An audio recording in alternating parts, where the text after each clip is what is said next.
काठमाडौँमा ओलीजी र पर्जन्नजीको हुकुम बरमाङ्गीबाट 5 नम्बर प्रदेशको चाहिँ राजधानी भालुवा दुईजना मान्छेको हुकुम बरमाङ्गीबाट त्यो हुने भएपछि त्यो त्यहाँ 5 नम्बर त्यो बुटोलको संसद र ती सांसदहरूको ती मन्त्रीहरूको ती कर्मचारीहरूको औचित्य के 5 नम्बर प्रदेशमा संसदभित्र त्यहाँभित्र प्रदेश संसदभित्र छलफल र बहस किन भएन भेट्नु चाहिँ गलेपछि पाकेपछि त्यो चाहिँ खस्न बाध्य हुन्छ यसका जनतालाई खान दिन सक्दैन लाउन दिन सक्दैन बिरामी हुँदा औषधि गर्न सक्दैन अन्याय गर्दा न्याय दिन सक्दैन रोजगारी खोज्दा रोजगारी दिन सक्दैन पढ्न खोज्दा पढ्न दिन सक्दैन पढाउन दिन सक्दैन बिरामी हुँदा औषधि गर्न सक्दैन त्यस्तो सिस्टम संसारका कुनै पनि जनताले पालेर बोकेर बस्दैन डाक्टर गोविन्द केसीको पनि पहिले सरकारले स्वीकार गरेका कुराहरू निर्णयहरू लागू गर्नुपर्छ गोविन्द केसीको चाहिँ प्रमोसन दिनु पर्यो मलाई भन्ने त होइन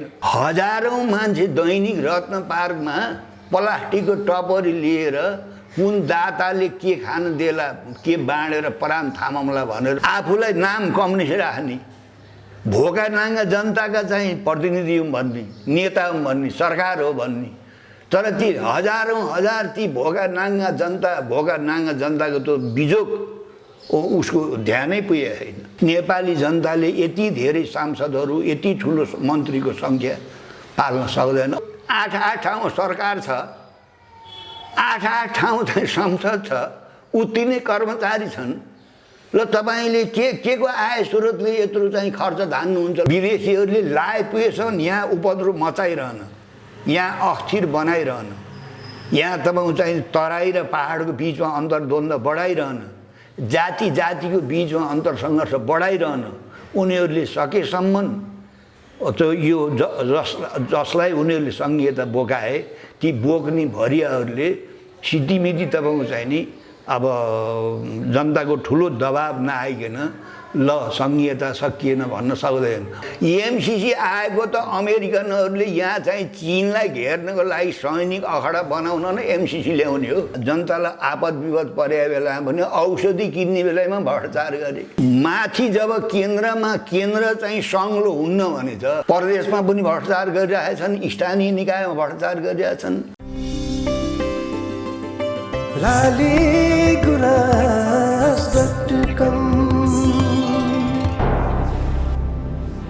सबै खबर सबैका लागि नमस्कार अनि हार्दिक स्वागत छ लालीगुराँस मिडिया नेटवर्कको अर्को नौलो श्रृङ्खलामा म प्रस्तुता रोहित साई हामी फरक प्रस्तुति लिएर आउने गर्दछौँ आज चाहिँ एउटा फरक प्रस्तुति लिएर आएका छौँ हामी आज राजनीतिक विशेष कुराकानी गर्नेछौँ पछिल्लो समयता नेपालको राजनीतिक अवस्था कसरी गुज्रिरहेको छ विशेष रूपमा विभिन्न ठाउँमा आन्दोलन पनि भइरहेका छन् संहिताको विषयमा विशेष रूपमा हामी कुराकानी गर्नेछौँ जो लामो समयदेखि संहिताको विषयमा आवाज उठाउँदै आउनुभएको एकजना हाम्रो अतिथि हुनुहुन्छ राष्ट्रिय जनमोर्चा पार्टीका अध्यक्ष चित्रबहादुर केसीज्यूसँग आज हामी विशेष राजनीतिक बहस गर्नेछौँ कार्यक्रम अन्त्यसम्म हेर्नुहोला अध्यक्षज्यू यहाँलाई स्वागत छ कार्यक्रममा धन्यवाद अहिले अब भनिदिनुहोस् पछिल्लो नेपालको राजनीतिक अवस्था कसरी गुज्रिरहेको छ विभिन्न ठाउँमा संहिताको विषयमा आन्दोलन पनि उठिरहेको छ यो नम्बर 5 को विषयमा कोही भन्छन् बुटोलमा राजधानी बनाउनुपर्छ कोही दाङमा तर दाङमा यो पारित भइसकेको छ यस विषयमा खुलासा पारिदिनुहोस् नेपाली जनताले 70-75 वर्षदेखि नेपालको संविधान नेपाली जनताले चुनेका प्रतिनिधि बनाउनु पाउनुपर्छ भन्ने लामो समय चाहिँ लडाईँ लड्दै गएपछि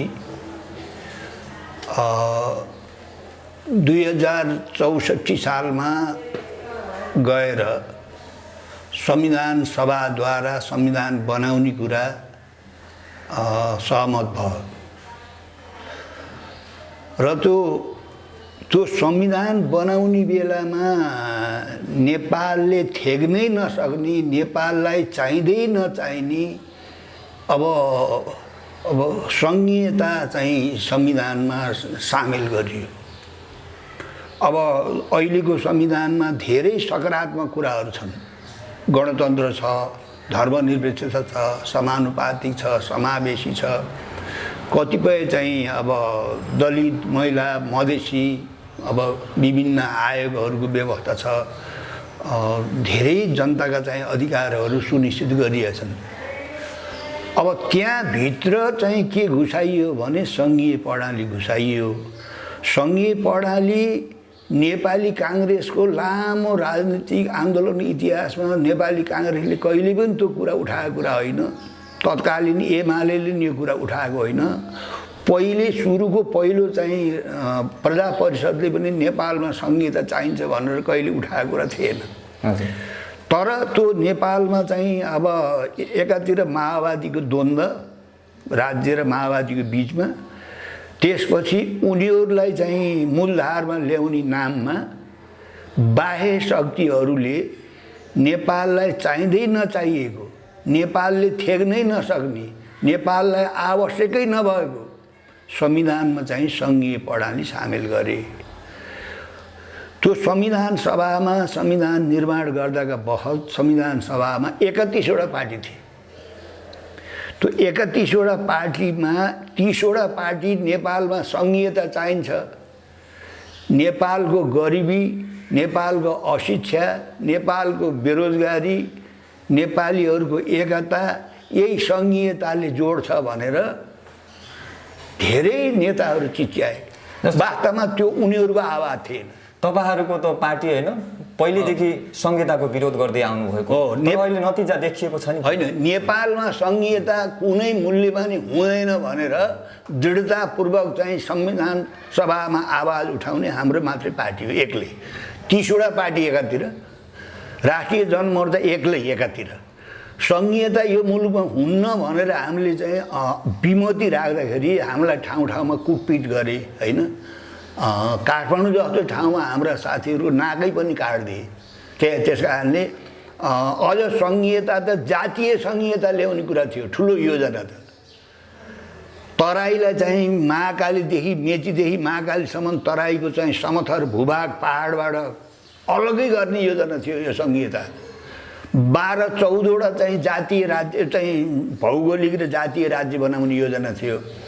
त्यस कारणले त्यति बेला यही सङ्घीयताका झगडाले, सङ्घीयताका लफडाले गर्दाखेरि 64 सालमा 2 वर्षको संविधान सभाको मिति 2 वर्षको ठाउँमा 4 वर्ष गराउँदा संविधान चाहिँ जारी भएन।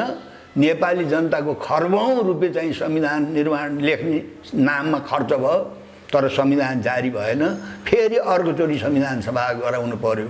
त्यसो हुनाले संविधान चाहिँ समयमा नआउनुको पछाडि त्यो सङ्घीयता नै मुख्य विशेषता थियो। जस्तो अध्यक्षज्यू 62-63 को आन्दोलनको उपलब्धि भनेको सङ्घीयता, धर्मनिरपेक्ष गणतन्त्र हो, तर हाम्रो देशमा सङ्घीयता कमजोर भएकै हो त? होइन, गणतन्त्र हो उपलब्धि, धर्मनिरपेक्षता हो उपलब्धि।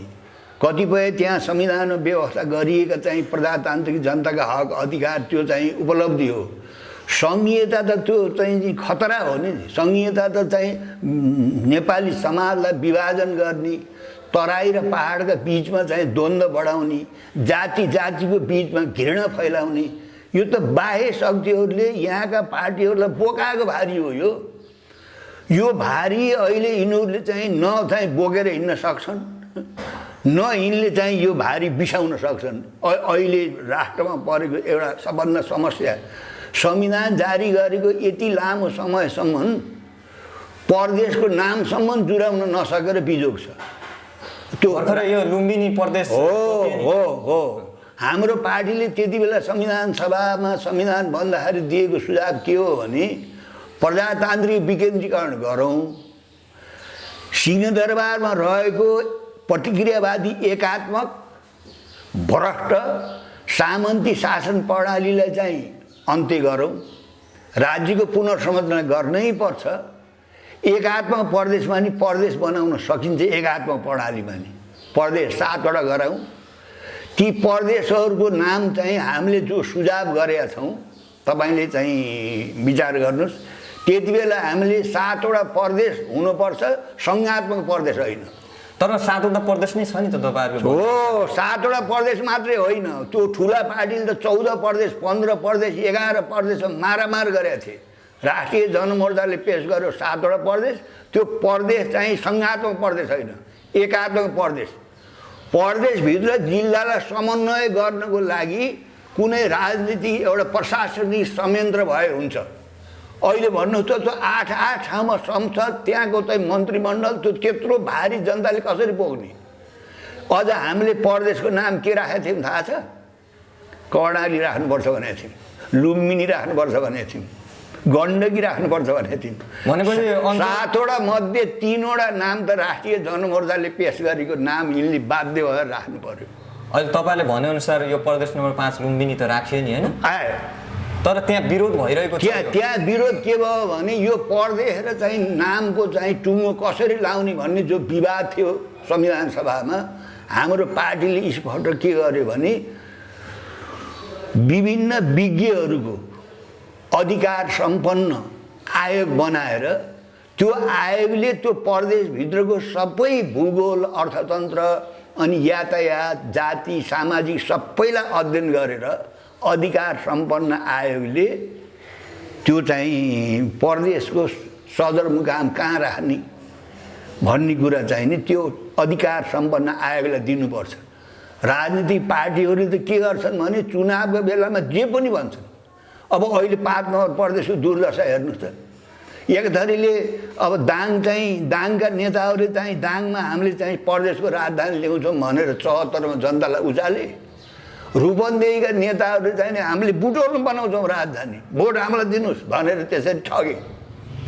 अब राजधानी त एक ठाउँ हुने न हो, एउटा हुने न हो। त्यसो हुनाले यस्तो कोरोनाले चाहिँ महामारी जनता घरबाट भित्रबाट बाहिर निक्लन नसक्ने स्थिति, महामारीको यत्रो प्रकोप फैलिरहेको बेलामा, यस्तो बेलामा यिनीहरूले चाहिँ प्रदेशलाई त सिद्धान्त त स्वीकार नगरेको कुरा त यसै थाहा हो नि सङ्घलाई। त्यो तपाईँको चाहिँ त्यो प्रदेशका सांसदहरू बिचमा छलफल नहुने, बहस गर्न पर्ने, त्यो केही नगरिकन केन्द्रका 2टा नेताहरूको हुकुम परमाङ्कीबाट, ओलीजी र प्रचण्डजीको हुकुम परमाङ्कीबाट त्यो 3 नम्बर प्रदेशको नि हालत त त्यही भयो नि। हेटौँडा हो चाहिँ स्पाइक पर्ने। 3 नम्बर प्रदेशका जिल्ला कहाँ छन्? रामेछाप कहाँ छ? रसुवा कहाँ छ? नुवाकोट कहाँ छ? उहाँलाई राखे हेटौँडा। त्यसो हुनाले यो सङ्घीयता नेपालको समृद्धिको लागि, नेपाली जनताको हितको लागि, नेपाल राष्ट्रको विकासको लागि त्यो हुँदै होइन। यो चाहिँ नेपाली जनताको बिचमा तर अध्यक्षज्यू नेपाली जनताले त स्वीकारे नि त सङ्घीयता। कसरी स्वीकारे? कसरी? नेपाली जनताले त इतिहासमा, नेपालको इतिहासमा राणा शासन पनि स्वीकारेका थिए, दास प्रथा स्वीकारेका थिए, सती प्रथा स्वीकारेका थिए, राणा प्रथा स्वीकारेका थिए, राजतन्त्र स्वीकारेका थिए, पञ्चायती व्यवस्था स्वीकारेका थिए। अब कतिपय तपाईँको चाहिँ नि गलत मान्छेहरूको सत्ता जनतालाई त थोपरिएको न हो, स्वीकारेको। जस्तो सङ्घीयता आएर यो स्थानीय तहमा राम्रै विकास भएको छ होइन होइन, स्थानीय तह त हामीले पनि खोजेका छौँ नि। स्थानीय तहलाई चाहिँ अब यो प्रदेशमा हुने यत्रो ठुलो खर्बौँ खर्च स्थानीय तहलाई दिनुपर्छ भनेका छौँ हामीले। राज्यको पुनर्संरचना गर्नुपर्छ, केन्द्रीकृत एकात्मक सामन्ती भ्रष्ट शासनको अन्त्य हुनुपर्छ, प्रजातान्त्रिक विकेन्द्रीकरण हुनुपर्छ, केन्द्र र स्थानीय निकायको चाहिँ व्यवस्था पुनर्संरचना हुनुपर्छ भने हो हामीले। र जो प्रदेशलाई चाहिँ प्रदेशभित्रका जिल्लालाई समन्वय गर्नको लागि प्रशासनिक संयन्त्र भए त पुगिहाल्छ नि। त्यो त्यत्रो चाहिँ संसद, त्यत्रो मन्त्रीमण्डल, त्यो गभर्नर, त्यो सबै चाहिन्छ। तपाईँले ऋण गरेर घिउ पिउने केले चलाउनुहुन्छ अब भन्नु त? प्रदेशको खर्च। ती प्रदेशमा चाहिँ छैन, चाहिँ अस्पतालहरू छैनन्, प्रदेशमा बस्ने जनताको रोजगारी छैन, अरू कैयौँ चाहिँ आवश्यक चाहिँ अब शिक्षण संस्थाहरूको अभाव छ। अब त्यहाँ तपाईँको चाहिँ नि अब त्यही 5 नम्बरमा पनि 87 जना सांसद छन्। तिनीहरूको सेवा सुविधा, मासिक तलब, भत्ता ल भन्नुहोस्। अनि सत्ता र शक्ति यहाँ गएपछि भ्रष्टाचारै गर्नुपर्छ सबैलाई। अध्यक्षज्यू अहिले के भयो भने सङ्घीयता आएपछि स्थानीय तहमा वडा अध्यक्षदेखि लिएर होइन, मेयरदेखि लिएर माथिल्लो पोस्टमा रहेका मन्त्रीज्यू अहिले तलैदेखि राजनीतिक यो चहलखेल भइरहेको छ, भ्रष्टाचार भइरहेको छ, यस विषयमा के भन्नुहुन्छ? यो त नेपालको तपाईँको चाहिँ सडै गलेको चाहिँ संस्कृति हो। नेपालमा राजनीति गर्ने भनेको जनताको लागि होइन नि। राजनीति गर्ने भनेको आफू बन्ने, आफ्ना नजिककालाई बन्ने। जुन देशमा राजनीति चाहिँ जीविकोपार्जनको लागि, सम्पत्ति कमाउनको लागि, आफ्ना मान्छे बनाउनको लागि राजनीति गरिन्छ, यस्तै हुन्छ नि। यो त के नयाँ कुरै होइन नि। भनेपछि हिजो राणाहरूले त्यसै गर्थे, पञ्चेहरूले त्यसै गर्थे। अब अरू प्रजातन्त्र समाजवादको कुरा गर्नेहरूले पनि चाहिँ नि अब राष्ट्रलाई एउटा गरिब बनाएर, राष्ट्रलाई भ्रष्टाचारमा डुबाएर केही सीमित औँलामा गर्ने प्रशासनमा बस्ने मान्छेहरू, सत्ता र शक्तिमा बस्ने मान्छेहरूले नै रजाइ गरे मुलुकमा। नेपाली जनताको त बिजोकै भयो नि। चैत 10 गतेसम्म त दिनको 2500 दरले तपाईँहरू जस्ता युवक त बाहिर गएकै थिए त। अब अहिले कोरोनाका महामारीले गर्दाखेरि अरबका चाहिँ लाखौँ ती नेपालीहरूको बिजोग छ।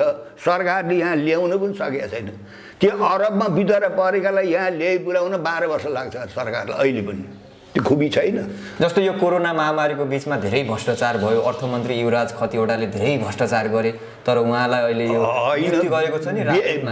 व्यक्तिले भन्दा नि तपाईँको चाहिँ प्रशासनमा बस्नेहरूले यस्तो बेलामा यति जनतालाई आपद विपद परेको बेलामा भने औषधि किन्ने बेलामा भ्रष्टाचार गरे। अब माथि जब केन्द्र चाहिँ सङ्लो हुन्न भने त प्रदेशमा पनि भ्रष्टाचार गरिरहेछन्, स्थानीय निकायमा भ्रष्टाचार गरिरहेछन्, माथि भ्रष्टाचार गरिरहेछन्। त्यसो हुनाले सङ्घीयता आएको हुनाले स्थानीय निकायमा जनताले अधिकार पाए भनेछन्। चाइनामा सङ्घीयता छ, बेलायतमा सङ्घीयता छ, फ्रान्समा सङ्घीयता छ, त्यहाँ स्थानीय निकाय छैन। अमेरिका, भारत, केही देशमा छ। 250 देश छन् पृथ्वीमा, 250।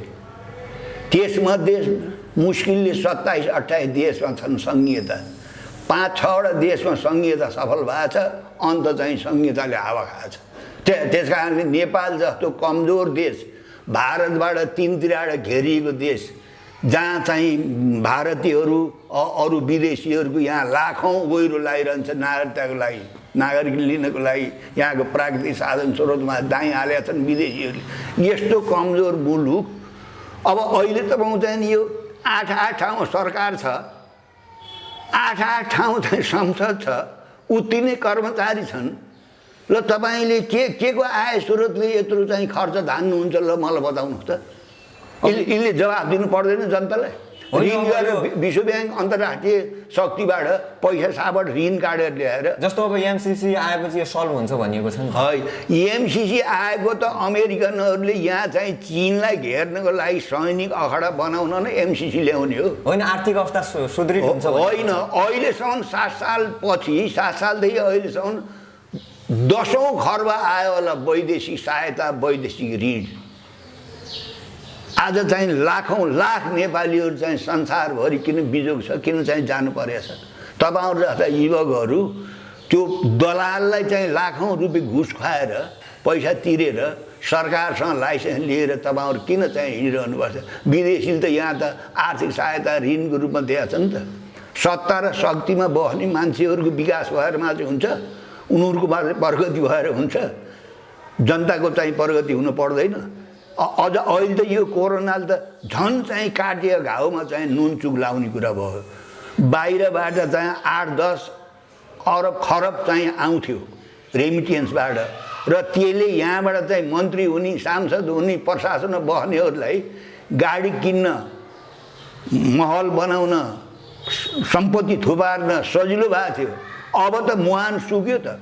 जस्तो भनिदिनुहोस् अध्यक्षज्यू, तपाईँहरू लामो समयदेखि तपाईँको राष्ट्रिय जनमोर्चा पार्टी संहिताको विरोधमा उत्रिनु भयो सडकमा। त्यति लामो सङ्घर्ष गरेको पार्टीलाई त वास्ता गरे नि त नेपाल सरकारले। होइन, सरकारले हाम्रो वास्ता गर्नुपर्छ भन्दैनौँ हामी। जनतालाई सुशासन दिनु पर्यो, भ्रष्टाचारीहरूलाई ठाउँको ठाउँ कारबाही गर्नु पर्यो, स्वास्थ्य, शिक्षा, रोजगारी चाहिँ नेपाली जनतालाई दिनु पर्यो।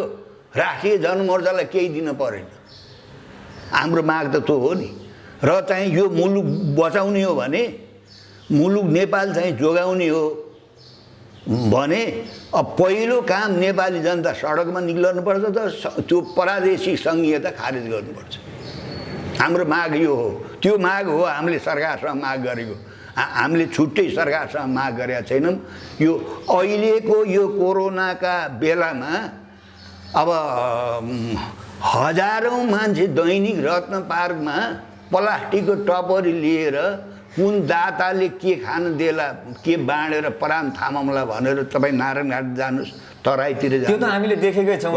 देख्नु। व्यक्तिगत रूपमा सहयोग भएको छ, विभिन्न असहायहरूलाई खाना खुवाएको छ, तर नेपाल सरकारले त केही गरेको छैन। होइन, नेपाल सरकारलाई त त्यो मतलबै भयो, मतलबै भएन। आफूलाई नाम कम्युनिस्ट राख्ने, भोका नाङ्गा जनताका चाहिँ प्रतिनिधि हुँ भन्ने, नेता हुँ भन्ने, सरकार हो भन्ने। तर ती हजारौँ हजार ती भोका नाङ्गा जनताको त्यो बिजोग उसको ध्यानै पुगेको छैन। उनीहरू त तपाईँको चाहिँ नि अब कसरी कमाउने छोटै समयमा। उनीहरूको अहिले त तपाईँको चाहिँ नि चुनावमा हारेका, नगरपालिकामा हारेका, गाउँपालिका हारेका, वार्डमा हारेका, प्रदेशमा हारेका, प्रतिनिधि सभाको चुनावमा हारेका ती हरुवाहरूलाई कसरी चाहिँ व्यवस्थापन गर्ने अहिले सरकारको तातो जल्दो बल्दो विषय त यो पो छ त। यो कोरोनाबाट पीडित, कोरोनाले समातेर चाहिँ औषधि नपाएकालाई, पिसिआर गर्न नभएकालाई र कोरोना कारणले चाहिँ नि दैनिक ज्याला गरेर खाने, सानो व्यवसाय गरेर खानेहरू आज लाखौँको सङ्ख्या सडकमा निस्किएका छन्। तिनको व्यवस्था कसरी गर्ने? आज हजारौँ चाहिँ बाढी पहिरोबाट पीडित छन्। त्यो त एजेन्डा बनेन सरकार। नेपाल सरकारले जनताको स्वास्थ्य सुधार त गरेको छैन, कोरोना अब त्यो रोकथाम गरेको छैन। अब पछिल्लो समय त अब जस्तो अहिले भर्खरै प्रधानमन्त्रीज्यूका सचिव सल्लाहकारहरूलाई समेत कोरोना लागिरहेको छ। आफैमा एक किसिमको त्यो रोग समाधान भएको छैन, नेपाली जनताको त कसरी समाधान हुन्छ र? होइन, रोगले त कसैलाई पनि अब ठुलो सानो भन्दैन। त्यो रोगले त मान्छेले नै हो ठुलो सानो गराउँछ। रोग त सबैलाई चाहिँ समान व्यवहार गर्यो नि। अमेरिकाको राष्ट्रपतिलाई त समातेको छ। जस्तो यो कोरोना त रोकथाम गर्नुपर्ने हो नि त। अहिले त दिनमै 2000 3000 जनालाई कोरोना लाग्छ। नेपाल सरकारले केही गरेको छैन। कोरोनाको लागि चाहिँ सरकारले आफ्ना क्षमताले खुबीले भेटेसम्म गरेको छ। अब जति आवश्यक हो त्यति तयारी गर्न सकेको छैन, होइन? जस्तो डाक्टर गोविन्द केसी अरू कुरामा डाक्टर गोविन्द केसीको पनि पहिले सरकारले स्वीकार गरेका कुराहरू, निर्णयहरू लागू गर्नुपर्छ। गोविन्द केसीको चाहिँ प्रमोसन दिनु पर्यो मलाई भन्ने त होइन। शिक्षा र स्वास्थ्य चाहिँ सरकारले चाहिँ जिम्मा लिनुपर्छ। उहाँको माग अनुसार स्वास्थ्य क्षेत्रमा सुधार यदि भइन्थ्यो भने नेपालमा कोरोना पनि त्यति फैलिन्थ्यो होला। किनकि स्वास्थ्य सुधार त भएकै छैन नेपाल सरकारले गरेकै छैन। होइन, जति आवश्यकता हो त्यो आवश्यकता चाहिँ नि पुरा भएको छैन। त्यसकारणले गोविन्द केसीले राखेका मागहरू जायज छन्। पहिलेका सरकारले जुन सम्झौता गरेका छन् त्यो कार्यान्वयन गरेका छैनन्। त्यसकारणले त्यो कार्यान्वयन गर्नुपर्छ भन्ने हाम्रो पार्टीको नि माग हो। अब भनिदिनुहोस् अध्यक्षज्यू, यो वर्तमान 2/3 सरकार कतिको सफल कतिको असफल त्यो देखिहाल्यो नि। यतिका कुरा गरिसकेपछि यो सरकार सफल भयो असफल भयो तपाईँले बुझ्नु भएन। शिक्षामा निजीकरण, रोजगारीमा निजीकरण, स्वास्थ्यमा निजीकरण, पहिलेका सरकारले जुन गरेका थिए साम्राज्यवादी आर्थिक योजना, होइन? अब महँगीले चरम सीमा नागेका छ। भ्रष्टाचारीहरू चाहिँ नि अब जमेर बसेका छन्। सत्ता र शक्तिमा चाहिँ आफ्ना नजिकका मान्छे जतिसुकै बदनाम भएको भए पनि तिनलाई लाने काम भएको छ। त्यसो हुनाले यतिका कुरा गरिसकेपछि यो सरकार सफल भयो कि असफल भयो, मैले यति बेर गरेका कुराले तपाईँले के निष्कर्ष निकाल्नुभयो? यसै ठिक छ नि, यसै मैले भनिसकेँ नि। त्यसो हुनाले यो सरकारले, नेपाली जनताले यो 60-70 वर्षदेखि 7 सालपछि बारम्बार अल्पमतको सरकार हुने, मिलिजुली सरकार हुने, अब सरकार समयभन्दा पहिले विघटन हुने, त्यसको लागि बाह्य वियत्रका चाहिँ धेरै चलखेल हुने भनेर नेपाली जनताले 74को चुनावमा तत्कालीन माओवादी र एमाले मिलेर बनेको नेकपालाई दिनसम्म भोट दियो, 2/3 दियो। उनीहरूको केन्द्रमा पनि बहुमत छ, 7 6वटा प्रदेशमा आफ्नो सरकार छ। उनीहरूले चाहिँ नि गर्न सक्ने अवसर चाहिँ प्राप्त भएको थियो। कमसेकम चाहिँ नि अब भ्रष्टाचारीहरूलाई कारबाही गर्न त छेकिएन नि। अब सत्ता र शक्तिमा प्रदेशमा बसेकाले पनि स्थानीय निकायमा बसेकाले पनि प्रायः है सबैलाई मैले भन्दिनँ। अनि केन्द्रमा बसेका मान्छेले नि पाइले पछि सबैको चाहिँ मूल मन्त्र चाहिँ कमाउने भएपछि अनि जनताले सुख पाउँछ नि। अनि मुखले समृद्धिको कुरा, विकासको कुरा, सुविधा ल्याउने कुरा मुखले गरेर हुन्छ। जस्तो तपाईँले भनेअनुसार त यो संहिता आइसकेपछि मेन कुरो त भ्रष्टाचार भएको होइन? भ्रष्टाचार त रोकथाम भयो। होइन, संहिता आउनुभन्दा पहिले पनि नेपाल चाहिँ संसारमा भ्रष्टाचारको लागि चाहिँ अगुवा नै हो। होइन, पछि संहिता आइसकेपछि धेरै भयो। होइन, संहिता आएपछि त्यसको आकार धेरै भयो नि त। स्थानीय धेरै ठाउँमा सरकार बने, जहाँ गए पनि सरकार भेटिन्छ। सामान्य अब यो वडा कार्यालयमै भ्रष्टाचार हुन्छ। अब भाषा अब माथिल्लो तहमा त नहुने कुरै भएन। होइन, केन्द्रमा भ्रष्टाचार, प्रदेशमा भ्रष्टाचार, अब चाहिँ त्यसको असर त तल नै परेको छ नि। त्यसको लागि भ्रष्टाचार भयो, त्यो त गलत भएको छ। केन्द्रले स्वयं केन्द्र हो नि सबै प्रदेशको स्थानीय निकायको नेतृत्व गर्ने। भ्रष्टाचार गर्नेहरूले चाहिँ अब चाहिँ हातको हात ठाउँको ठाउँमै कारबाही गरेर केन्द्रले देखाउने भयो त प्रदेशमा पनि डर हुन्छ, स्थानीय निकाय पनि डर हुन्छ। अब विभिन्न चाहिँ भ्रष्टाचार नियन्त्रण गर्ने, भ्रष्टाचारीहरूलाई कारबाही गर्ने ठाउँमा त्यस खालका आयोगहरूमा त स्वयं भागभण्डाका आधारमा मान्छे पठाएछन्। अख्तियारमा तपाईँको चाहिँ नि अब आफूलाई कारबाही नगर्ने मान्छे पठाएछन्। अदालतमा त्यस्तै व्यवस्था छ होइन? त्यसो हुनाले अब मिडियाको क्षेत्रमा नि कतिपय तपाईँको चाहिँ नि अब सबैलाई नभनौँ, अब केही मिडियाहरूले पिच पत्रकारिता गरेको नि हामीले देख्छौँ। त्यसो हुनाले जब यो भागभण्डाको राजनीति हुन्छ होइन, अब यस्तै विचलन हुन्छ, यस्तै विकृति हुन्छ।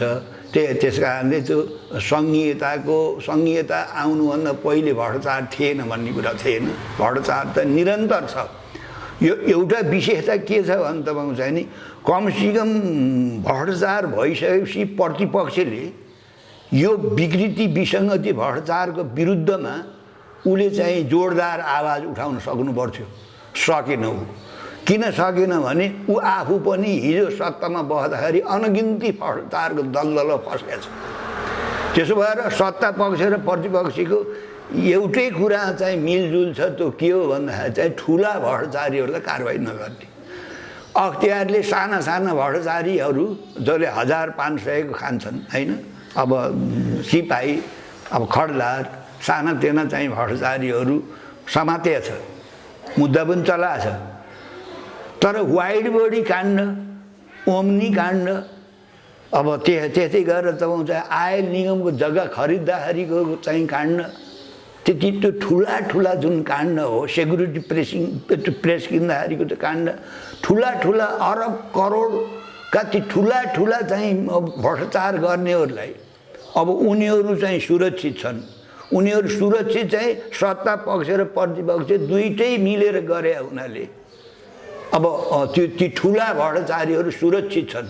उनीहरू छाती फुलाएर हिँडेका छन्। त्यो त नेपाली जनताले देखेकै छन् नि त, कसले भ्रष्टाचार गर्यो भनेर देखेका छन्। तर ठुला पदमा बसेकाहरूलाई त केही कानुनले एउटा उहाँहरूलाई होइन, भ्रष्टाचारको चाहिँ खोज खन्तर गर्नेलाई त उनीहरूले त्यही किसिमले ठाउँमा राखेका छन् नि। प्रतिपक्षलाई पनि नछुनी, सत्ता पक्षकाले भ्रष्टाचार गरे पनि नछुनी, मुद्दा नचलाउने त्यस खालको अख्तियारमा मान्छे पठाइरहेका छन्, अदालतमा पठाइरहेका छन्। यो त लाटाले पनि बुझ्ने कुरा हो। अब भ्रष्टाचार कसरी निर्मूल हुन्छ भनिदिनुहोस् न। भ्रष्टाचार चाहिँ नेपाली जनताको आन्दोलनबाट, दबावबाट, सङ्घर्षबाट हुन्छ। अरू उपाय छैन। नेपाली जनताहरू सडकमा उत्रिनु पर्यो। उत्रिरहेका छन्, उत्रन्छन्। जनतामा रहेको जुन अजय शक्ति हुन्छ, त्यो अजय शक्तिले सबै कुराको विकृति विसङ्गति ढिलो चालो चाहिँ फालेर छोड्छ। यो अस्थायी कुरा हो। कसैले भ्रष्टाचार गरेर, कसैले सत्ता र शक्तिमा बसेर अब त्यो मनपरी राष्ट्र र जनतामाथि मनपरी गर्छ भने त्यो अस्थायी कुरा हो। त्यो जनतालाई त्यो मान्ने हुन्। राष्ट्रिय जनमोर्चा पार्टीले एकात्मक प्रणाली हुनुपर्छ भनेर त्यति लामो समय तपाईँहरूले काम गर्नुभयो, तर सरकारले, नेपाल सरकारले वास्ता गरेन होइन। अब एकात्मक प्रणाली आउँछ कि आउँदैन तपाईँको विचारमा? संघीयता नेपाल राख्ने हो भने, नेपाल चाहिँ हाम्रा पुर्खाले चाहिँ जोगाउँदै आएको नेपाल राख्ने हो भने नेपाली जनताले संघीयता खारेज गर्नुपर्छ। तपाईँको लोकप्रिय मिडियाबाट मैले नेपाली जनतालाई विनम्र अनुरोध गर्छु, नेपाली जनता सडकमा निस्किएरै राजतन्त्र खतम भयो हो। नेपाली जनता सडकमा निस्केकै कारणले राणा चाहिँ सत्ता छोडेर जानु पर्यो हो। नेपाली जनता सडकमा आएर चाहिँ निर्णायक चाहिँ आन्दोलन गरेर कतिपय हिजोका भ्रष्टाचारीहरू, हिजोका राष्ट्रघातीहरू तह लागेका हुन्। त्यसो हुनाले यो संघीयता हटाउन पनि नेपाली जनता सडकमा उत्र्यो भने यो विदेशीका करकापले चाहिँ संघीयता बोकेर हिँडेका अहिलेका यी नेता भन्नेहरू पनि संघीयता विरोधी आन्दोलन गरेर नेपाली जनतालाई खुसी पार्छन्। हेर्नु होला, लेखेर राख्नुहोस्, यो रेकर्ड तपाईँले हेर्नु होला। होइन, नेपाली जनता त खुसी छ नि त, सडकमा उत्रिने कुरै भएको छैन अहिलेसम्म। नेपाली जनताहरू संघीयता आएपछि त खुसी छन्। त्यो तपाईँले गलत कुरा गर्नुभयो। होइन, उहाँले खुसी नभइदिएको भए त अहिलेसम्म सडकमा उत्रिनु हुन्थ्यो। होइन, अब त्यसरी चाहिँ उत्रिने बेला आउँछ जब कुनै भारीले चाप्दै जान्छ। त्यसपछि त्यो पञ्चायती व्यवस्थाका विरुद्धमा पनि रातारात चाहिँ सडकमा आयो भनेर जनता होइन नि। गणतन्त्र ल्याउन रातारात जनता त आएका होइनन् नि, केही नेताका चाहना अनुसार आएका त होइनन् नि। त्यसो हुनाले मैले अहिले पनि भने तपाईँको चाहिँ नि सबै कुराको छिनोफानो, हरेक मुलुकको छिनोफानो त्यो देशका जनताले गर्छन्। जतिसम्म जनताले यो संघीयता रूपी यो भारी बोकेर बसिरहन्छन् त्यति बेलासम्म राष्ट्र झन्झन धेरै झन्झन ध्वस्त हुँदै जान्छ। त्यस कारणले संघीयता खारेज गर्नको लागि राष्ट्रिय जनमोर्चाले त चैतमै काठमाडौँमा चाहिने आन्दोलनको कार्यक्रमै घोषणा गरेको थियो। 1 हप्ते कार्यक्रम, जसरी हामीले चाहिँ 66 साल असोज 12 गते चाहिँ काठमाडौँमा चाहिँ आन्दोलन गरेका थियौँ नि, 10,000 मान्छेको उपस्थिति गराएर। त्यसो भएर कुनै फलको त्यो भेट्नु चाहिँ गलेपछि पाकेपछि त्यो चाहिँ खस्न बाध्य हुन्छ। त्यस कारणले यो सिस्टम, जुन सिस्टमले त्यो देशका जनतालाई खान दिन सक्दैन, लाउन दिन सक्दैन, बिरामी हुँदा औषधि गर्न सक्दैन, अन्याय गर्दा न्याय दिन सक्दैन, रोजगारी खोज्दा रोजगारी दिन सक्दैन, पढ्न खोज्दा पढ्न दिन सक्दैन, पढाउन दिन सक्दैन, बिरामी हुँदा औषधि गर्न सक्दैन, त्यस्तो सिस्टम संसारका कुनै पनि जनताले पालेर बोकेर बस्दैन, समय लाग्छ। भनेपछि यो नेपाली जनताले ल्याएका होइन संघीयता? होइन, यसको सूत्राधार को हो? अरूले, विदेशीहरूले बोकाइदिएको। विदेशीहरूले नै बोकाइदिएको होइन? विदेशीहरूले लाए पुगेसम्म यहाँ उपद्रव मचाइरहन, यहाँ अस्थिर बनाइरहन, यहाँ तपाईँको चाहिँ तराई र पहाडको बिचमा अन्तर्द्वन्द्व बढाइरहन, जाति जातिको बिचमा अन्तर्सङ्घर्ष बढाइरहन उनीहरूले सकेसम्म त्यो यो जसलाई उनीहरूले संघीयता बोकाए ती बोक्ने भरियाहरूले सिद्धिमिति तपाईँको चाहिँ नि अब जनताको ठुलो दबाब नआइकन ल संघीयता सकिएन भन्न सक्दैन। अहिले भन्नु न, यदि संघीयतै हो भने 5 नम्बर प्रदेशमा संसदभित्र, त्यहाँभित्र प्रदेश संसदभित्र छलफल र बहस किन भएन? काठमाडौँमा ओलीजी र प्रचण्डजीको हुकुम बरमाङ्गीबाट त्यो चाहिँ 5 नम्बर प्रदेशको चाहिँ राजधानी भालुवाङ, नाम चाहिँ लुम्बिनी, के अरे प्रदेश लुम्बिनी हो, त्यो 2 जना मान्छेको हुकुम बरमाङ्गीबाट त्यो हुने भएपछि त्यो त्यहाँ 5 नम्बर त्यो बुटोलको संसद र ती सांसदहरूको, ती मन्त्रीहरूको, ती कर्मचारीहरूको औचित्य के? नेपाली जनताले त अब त जुन घाम नै देखे नि त यी सत्तामा बस्न त उनीहरूको तपाईँको चाहिने भावना त उनीहरूको भित्र त एकात्मक नै छ नि मन त। विदेशीको तवरबाट यो संघीयता आएको भन्ने कुरा आयो होइन? विदेश थोपरेको। अब कसरी सुध्रिन्छ त नेपाल? नेपालले सबभन्दा पहिलो कुरो त जो सङ्घीय यो चाहिँ प्रादेशिक संरचना छ सङ्घीय प्रणाली यसलाई खारेजै गर्नुपर्छ। प्रजातान्त्रिक विकेन्द्रीकरण गर्नुपर्छ। केन्द्र र स्थानीय निकाय हुनुपर्छ। स्थानीय निकायलाई बढीभन्दा बढी अधिकार दिनुपर्छ। बजेट बढीभन्दा बढी दिनुपर्छ। र तपाईँको चाहिँ नि केन्द्र र स्थानीय निकायको बिचमा समन्वय गर्न पुलको रूपमा काम गर्नको लागि यो प्रदेशमा प्रदेश रहोस् त्यो एकातौँ सङ्घातौँ प्रदेश खारेज हुनुपर्छ। नेपाली जनताले यति धेरै सांसदहरू यति ठुलो मन्त्रीको सङ्ख्या पाल्न सक्दैन। अहिले पनि तपाईँले बजेट हेर्नुहुन्छ भने चालु वर्षको बजेट र विदेशी नेपालको ऋण बराबर छ। 10 अर्ब तपाईँको चाहिँ साधारण खर्च छ, विकास खर्च चाहिँ 3-4 अर्ब पनि छैन। अनि जनताको समस्या कसरी समाधान हुन्छ? रोजगारी कसरी दिन्छ सरकारले चाहिँ पुँजीगत खर्च नभए पुँजी नभएपछि? भएभरिको नेपाली जनताको असिनो पसिनाले तपाईँको चाहिँ नि 1 लाख निजामती कर्मचारी, 1 लाख नेपाली सेना, 1 लाख नेपाल प्रहरी, 75-80 हजार चाहिँ सशस्त्र प्रहरीको सङ्ख्या ल भन्नुहोस् है। त यति ठुलो चाहिँ सङ्ख्या त्यो आय स्रोत नभएको देशले कसरी जान्छ? त्यसो हुनाले मन्त्रालय पनि घटाउनुपर्छ, विभाग चाहिँ घटाउनुपर्छ, चुस्त दुरुस्त बनाउनुपर्छ केन्द्रमा पनि। स्थानीय निकायलाई चाहिँ अहिलेसम्म गएका जुन बजेट हो त्यो अझ बजेट थप्नुपर्छ। गाउँपालिका नगरपालिकालाई शक्तिशाली बनाउनुपर्छ। समयमै त्यहाँ चाहिँ नियम कानुनहरू चाहिँ अब सरकारले केन्द्र सरकारले पठाउनुपर्छ। त्यसो भयो भने देश चल्छ। अब भनिदिनुहोस् अध्यक्षज्यू, राष्ट्रिय जनमोर्चा पार्टी अब संहिता यदि हटेन भने कसरी अगाडि बढ्छ, कसरी आन्दोलन गर्छ? त्यो त तपाईँले भविष्यमा देखिहाल्नु होला। हामीले यो कोरोनाले चाहिँ नि यो आक्रमण नगरे भए अहिले राष्ट्रिय जनमोर्चाले संघीयता खारेज गर भन्ने चाहिँ सडकमा देख्नुहुन्थ्यो तपाईँले। यो संघीयताका कारणले संघीयता होइन कोरोनाका कारणले हामी पनि अब चैत्या थियो संघीयता विरोधी काठमाडौँमा चाहिँ काठमाडौँ हल्लाउने कार्यक्रम हाम्रो। एउटा देशभक्त एउटा इमान्दार कुन चाहिँ जनताले तराईका भोका नाङ्गा जनताले चाहिँ नि संघीयता देखेनन् यो 2-2.5 वर्ष?